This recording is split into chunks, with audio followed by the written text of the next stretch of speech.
നമസ്കാരം സുഹൃത്തുക്കളെ, എല്ലാവർക്കും എൻ്റെ ബാച്ചിലർ സ്പെഷ്യൽ എന്ന യൂട്യൂബ് ചാനലിലേക്ക് ഒരിക്കൽ കൂടി സ്വാഗതം. ഒരു ബീഫ് ഫ്രൈയുടെ റെസിപ്പിയാണ് നിങ്ങളെ പരിചയപ്പെടുത്തുന്നത്. അതിനായി ഞാനിവിടെ എടുത്തിരിക്കുന്നത് 1.5 കിലോ ബീഫാണ്. ബീഫ് കഴുകി വൃത്തിയാക്കിയ ശേഷം അതിലേക്ക് 1 ടീസ്പൂൺ മഞ്ഞൾപ്പൊടി, 1 ടീസ്പൂൺ മുളക് പൊടി, കാശ്മീരി ചില്ലിയാണ് ഞാനിവിടെ എടുത്തിരിക്കുന്നത്, 1 ടീസ്പൂൺ ഉപ്പ്, 1 ടീസ്പൂൺ കുരുമുളക് പൊടി, അല്പം കറിവേപ്പിലയും ചേർത്ത് നന്നായി മിക്സ് ചെയ്ത് യോജിപ്പിക്കുക.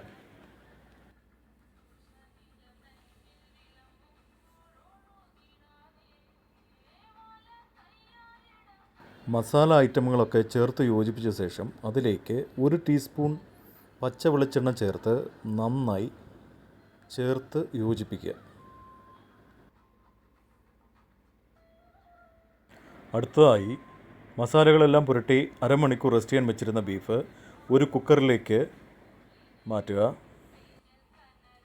ബീഫ് വേകുവാനുള്ള വെള്ളം അതിൽ തന്നെ ഉള്ളതിനാൽ ഞാൻ വെള്ളമൊന്നും ചേർത്ത് കൊടുക്കുന്നില്ല. കുക്കർ അടച്ച് ഫുൾ ഫ്ലെയിമിൽ 1 വിസിലും ലോ ഫ്ലെയിമിലിട്ട് 4 വിസിലും അടിക്കുമ്പോൾ എനിക്ക് ബീഫ് വെന്ത് കിട്ടുന്നതാണ്. കുക്കറിൻ്റെ വലിപ്പമനുസരിച്ച് വിസിലിൻ്റെ എണ്ണവും മാറ്റങ്ങളുണ്ടാകാം, അത് പ്രത്യേകം നിങ്ങൾ ശ്രദ്ധിക്കുക. അടുത്തതായി ഒരു നോൺ സ്റ്റിക്ക് പാൻ അടുപ്പിൽ വെച്ച് 2 ടേബിൾ സ്പൂൺ വെളിച്ചെണ്ണ ഒഴിച്ചു കൊടുക്കുക. അതിലേക്ക് 1/2 കപ്പ് തേങ്ങാക്കൊത്ത് ചേർത്ത് കൊടുക്കുക.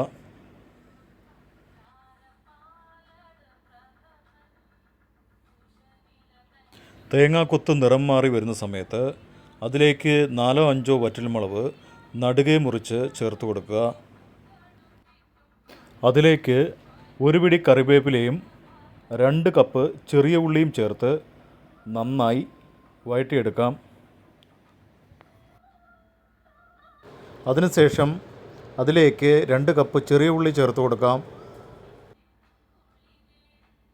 അതിലേക്ക് 1 ടീസ്പൂൺ ഉപ്പും ചേർത്ത് അടച്ചു വെച്ച് നന്നായി വഴറ്റിയെടുക്കാം.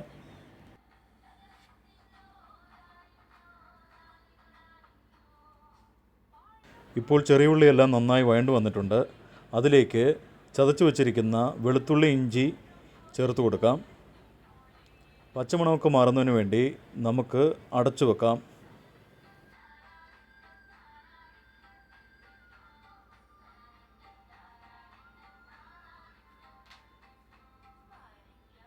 ഇപ്പോൾ വെളുത്തുള്ളിയുടെയും ഇഞ്ചിയുടെയും ഒക്കെ പച്ചമണമൊക്കെ മാറി വന്നിരിക്കുകയാണ്. അതിലേക്ക് 1 ടീസ്പൂൺ മഞ്ഞൾപ്പൊടി, മല്ലിപ്പൊടി 1 ടീസ്പൂൺ, കുരുമുളക് പൊടി 1 ടീസ്പൂൺ, മുളക് പൊടി 2 ടീസ്പൂൺ, ചിക്കൻ മസാല 1 ടീസ്പൂൺ ഇവ ചേർത്ത് നന്നായി ഇളക്കി യോജിപ്പിക്കുക.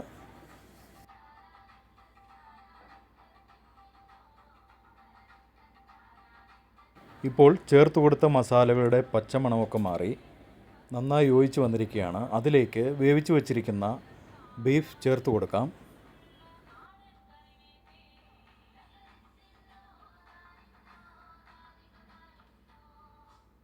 നന്നായി ഇളക്കി ബീഫിലെ വെള്ളമയമെല്ലാം മാറ്റിയെടുക്കുക.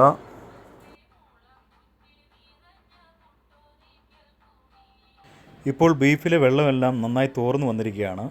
അതിലേക്ക് 1 ടീസ്പൂൺ കുരുമുളക് പൊടി, 2 ടീസ്പൂൺ ഗരം മസാല, 1 ടീസ്പൂൺ പെരുംജീരകം പൊടിച്ചത് ചേർത്ത് കൊടുത്ത് നന്നായി മിക്സ് ചെയ്തെടുക്കാം.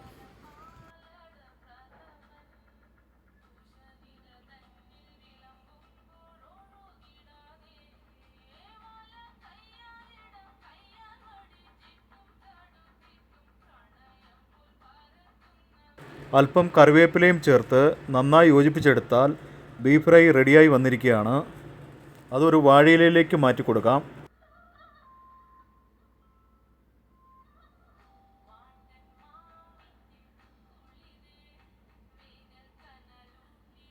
വാഴയിലയിലേക്ക് മാറ്റിയ ബീഫ് അല്പം നേരം പൊതിഞ്ഞ് വെച്ച് അതിനുശേഷം എടുത്തു നോക്കിയാൽ നല്ല ഒരു മണവും രുചിയും കിട്ടുന്നതാണ്. തീർച്ചയായും നിങ്ങളിത് ട്രൈ ചെയ്ത് നോക്കുക. വളരെ നല്ലൊരു റെസിപ്പിയാണ്. വീഡിയോ ഇഷ്ടമായെങ്കിൽ ലൈക്ക് ചെയ്യുക, ഷെയർ ചെയ്യുക, സബ്സ്ക്രൈബ് ചെയ്യുക.